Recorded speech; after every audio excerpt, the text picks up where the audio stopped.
일단 그리고 한덕수 전 총리는 결국 선대위 참여를 고사했습니다. 화면을 만나보겠습니다.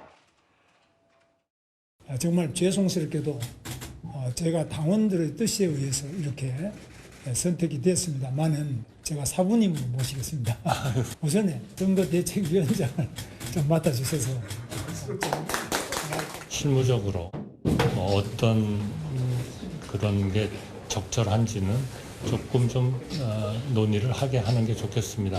제가 할 수 있는 일은 다 해서 잘 돕도록 하겠습니다. 한번 포옹 좀 다시 한번 해주시고요.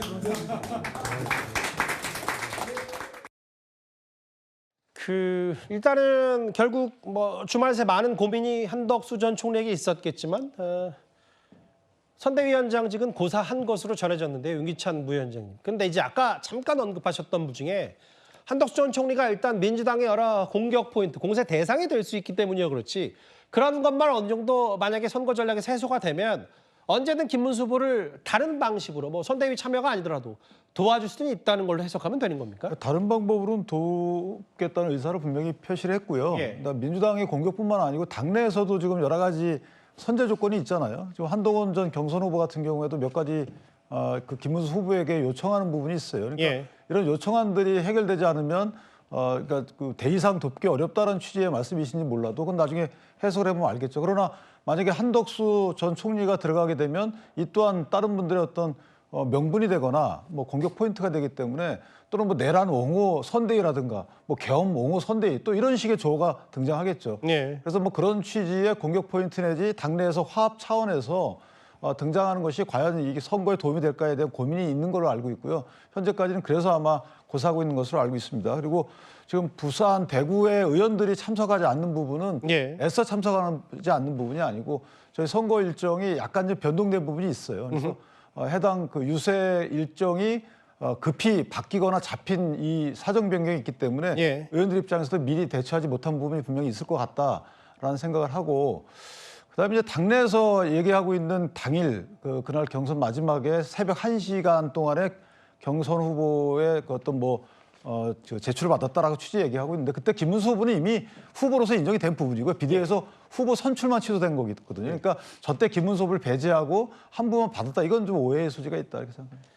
한덕수 전 총리의 판단은 이렇고요. 이번 국민의힘 경선에서 2위를 기록한 한동훈 전 대표도 선대위 불참을 일단 알렸습니다. 한동훈 전 대표는 김문수 후보에게 공개적으로 요구한 게 있습니다. 당원 투표 과정, 그러니까 후보가 교체됐다 다시 복원되는 과정에서는 어떻게 보면 또 한동훈 전 대표의 도움을 받았다고 볼 수가 있어요. 그 세 가지 요구사항을 김문수 후보에게 전달했잖아요. 네. 거기에 대해서 김문수 후보가 어떻게 답을 하냐에 따라서 선거운동을 어떤 방식으로 도울지가 결정될 거다. 선대위에 들어가서 어떤 직함을 갖고 돕기 위해서는 한동훈 전 대표 입장에서도 명분이 필요합니다.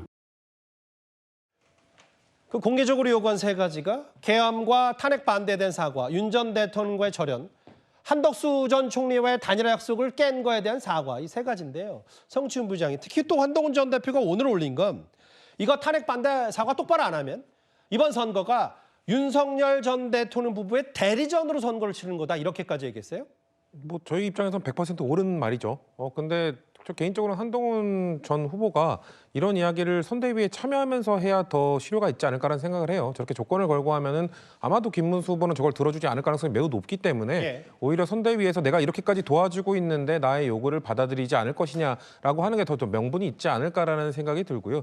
아무리 주장을 한다 해도 김문수 후보는 제 돈처럼 받아주지 않을 겁니다. 제가 아까 말씀드린 것처럼 김문수 후보의 우측에는 지금 자유통일당 후보와 그 무소속 황교안 후보가 버티고 있기 때문에 만약에 저 계엄 반탄에 대한 사과라든지 윤석열 전 대통령과의 절연 이런 것들을 요구하는 순간 강성 지지층 일부가 그쪽으로 아마 향하게 될 겁니다. 그 표가 아까워서 김문수 후보는 아마도 한동훈 전 후보의 입장이나 요구를 받아주지 않을 거라고 봅니다만 지극히 상식적인 얘기죠. 그래서 민주당이 봤을 때도 지금 김문수 후보는 김용태 비대위원장이라는 젊은 비대위원장을 내세워서 김용태 비대위원장이 계엄에 대해 사과하면 무슨 의미가 있겠습니까? 지금 결국 선거는 비대위원장 얼굴로 치르는 게 아니라 예. 김문수라는 간판을 걸고 치르는 것이기 때문에 김문수 후보가 후보가 직접 사과를 하고 이거에 대한 진정성을 보이지 않는다면 여전히 중도층이나 상식적인 국민, 비상계엄에 실망했던 국민들은 이거에 대해서 인정해주지 않을 것이다. 그렇기 때문에 지금 김문수 후보가 스탠스를 유지하게 된다면 결국 그 정강훈 씨가 키워주고 예. 윤석열 전 대통령이 지지하는 후보에 머무르게 될 것이다라고 말씀드리겠습니다.